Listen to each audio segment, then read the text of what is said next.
he asked. You ever feel unsafe? Nightmare 1.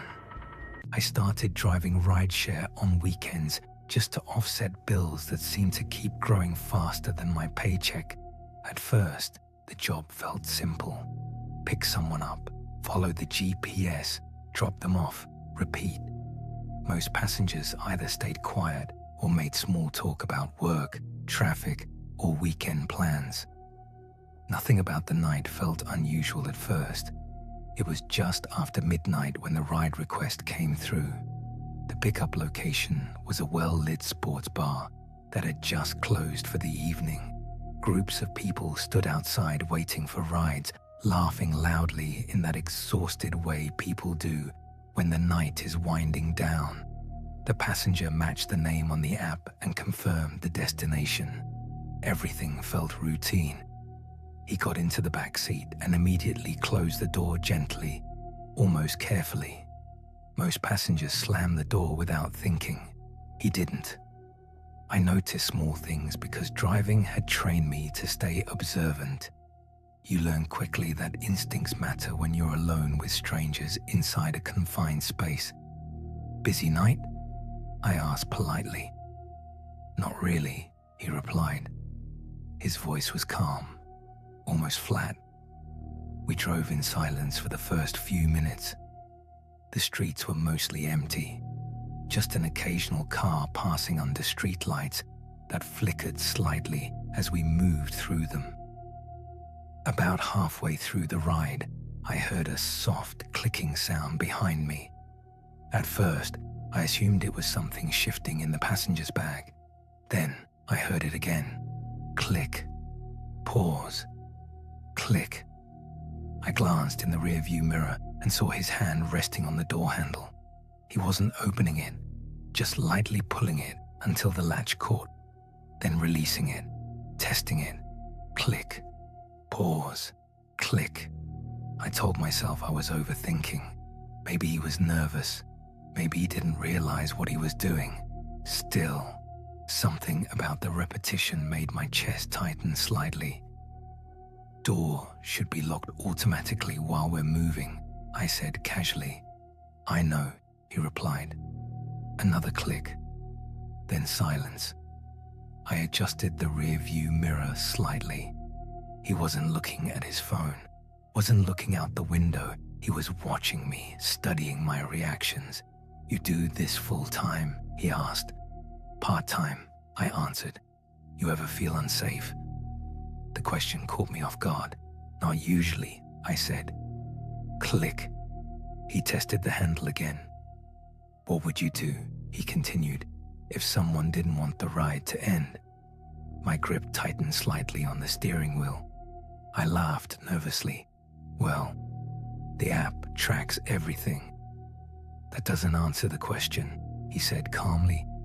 The GPS announced we were approaching the destination. Relief started to settle in.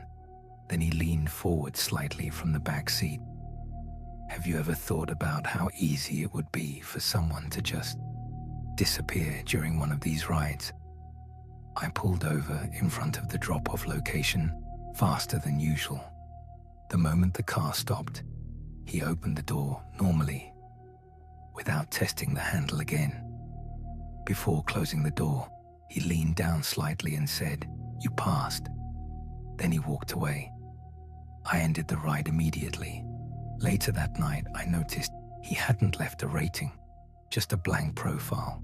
No ride history, no feedback. The account disappeared the next day. If that passenger seemed unpredictable, the next rider knew details about this driver's personal life that were never shared inside the app. And if you enjoy true scary stories that feel disturbingly possible, subscribe to Nightmare Central, because the final nightmare is the one drivers refuse to talk about. Nightmare 2. Driving late nights teaches you patterns, where people request rides, which neighborhoods stay active, which pickup spots almost always mean trouble, but you never expect someone to study you. The ride request came from a quiet residential street just after 1 a.m. No nearby bars, No restaurants, no visible reason someone would need a ride at that hour. When I pulled up, the passenger was already waiting at the curb, standing completely still. She didn't look at her phone, didn't check the license plate, just opened the back door and sat down. "You're later than usual," she said calmly. I assumed she meant the driver before me had cancelled. "Sorry about that," I replied politely. "No, I mean tonight," she said. I checked the mirror. She was smiling slightly. "You usually drive this area around midnight," she continued. Something about the way she said it made my stomach feel slightly hollow. "You must have seen my car before," I said. "I have," she replied. She began mentioning intersections I frequently passed while waiting for ride requests, a gas station where I often stopped for coffee, a parking lot where drivers commonly wait between rides. None of those locations were part of this trip. None of that information was visible in the app. "You keep your windows cracked slightly even when it's cold," she added. I hadn't noticed the detail myself until that moment.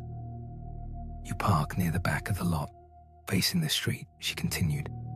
My hands tightened slightly on the wheel. "You drive Thursday, Friday, Saturday, usually until about 2:30. I tried to sound calm. "Do you work nearby?" "No," she said. "I just noticed things." The rest of the ride felt longer than it should have. Every turn felt quieter. Every red light lasted longer. When we reached the destination, she didn't get out immediately. Instead, she leaned forward slightly between the seats. "I was hoping I'd match with you eventually," she said softly. Then she exited the car. A week later, I started seeing her name appear on ride requests again, always within minutes of wherever I had just parked, even when I changed areas, even when I logged in earlier than usual. I never took them. Then one night, I saw her standing across the street from my apartment building, not requesting a ride, just watching cars pass, watching mine. Most drivers eventually forget uncomfortable passengers, but the final story began with a request that technically never existed. Nightmare 3. I almost declined the request immediately. The pickup location was placed on a narrow stretch of road just outside the city limits. No streetlights, no houses, no businesses, just trees lining both sides of a quiet road that rarely appeared on ride requests. Normally, those requests aren't worth the risk. But it had been a slow night, and the fare estimate was higher than usual. So I accepted. The GPS guided me farther away from the city with each mile. Traffic disappeared. Streetlights became less frequent. Eventually, there were no other cars at all, just darkness beyond the reach of my headlights. The navigation voice calmly announced, "You have arrived." There was no one there, no movement, no visible driveway, just empty road. I waited the required 2 minutes. No passenger appeared. I attempted to call through the app. No answer. Then something unusual happened. The ride timer began counting, according to the app. The trip had started, without anyone entering the vehicle. I checked the back seat instinctively. Empty. The seatbelt warning chimed suddenly. Rear passenger seatbelt engaged, then unclicked, then clicked again. The sound was clear. Metal touching plastic, pressure applied, released. I turned around fully in my seat. Nothing. The interior of the car looked exactly as it always did. Empty back seat, no movement, no explanation. Then the in-app chat notification appeared. "I'm already here." My heart began beating hard enough that I could hear it over the quiet hum of the engine. I typed, "I don't see you." 3 dots appeared, then disappeared, then appeared again. "I'm in the car." I ended the ride immediately. As I turned the vehicle around, my headlights briefly illuminated the tree line beside the road. For a split second, I thought I saw a figure standing between the trees, perfectly still, facing the road, facing the car, too far away to identify clearly, too still to feel normal. When I checked the ride history later, the trip appeared as completed. Passenger rating left, 5 stars. Passenger feedback, quiet driver. I stopped driving for a week after that night. But sometimes, when I start the car late at night, the rear seatbelt indicator flashes briefly, even when no one is there. Something even scarier than this nightmare is not watching more videos from Nightmare Central. This was nightmares of ride shares. Sleep carefully.